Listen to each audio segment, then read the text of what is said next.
এই লোকটি আজ তার বন্ধুকে চরম ঝাল খাইয়ে বোকা বানানোর দারুণ এক ফন্দি আঁটল। সে আস্ত একটা তরমুজের ভেতর স্পাইসি বিফ রান্না করে তার মধ্যে বিশাল এক সিরিঞ্জ দিয়ে আরও এক গাদা লাল ঝাল ঢুকিয়ে দিল। এরপর বন্ধুটি আসার পর সে তাকে এই ঝাল খাবার খেতে দিল, কিন্তু তার বন্ধু যখন সেটা খেতে শুরু করলো তখন তো তার কোনো ঝালই লাগলো না, বরং সে খুব তৃপ্তি করে সেই বিফ গিলতে লাগলো। এটা দেখে প্রথম লোকটি তো পুরোই অবাক। এরপর সে তার গোপন অস্ত্র বের করল, এক বাটি ভর্তি খাঁটি লাল মরিচের সস এনে বন্ধুকে খেতে দিল।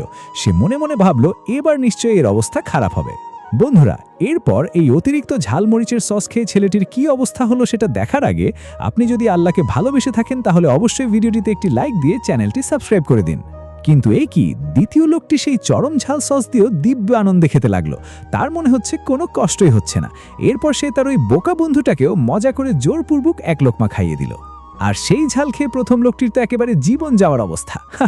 ঝালের চোটে তার মুখ পুরো লাল হয়ে গেল আর সে পাগলের মতো দৌড়ে গিয়ে পাইপের পানি গিলতে শুরু করলো। নিজের ফাঁদে শেষমেশ নিজেই পড়ল।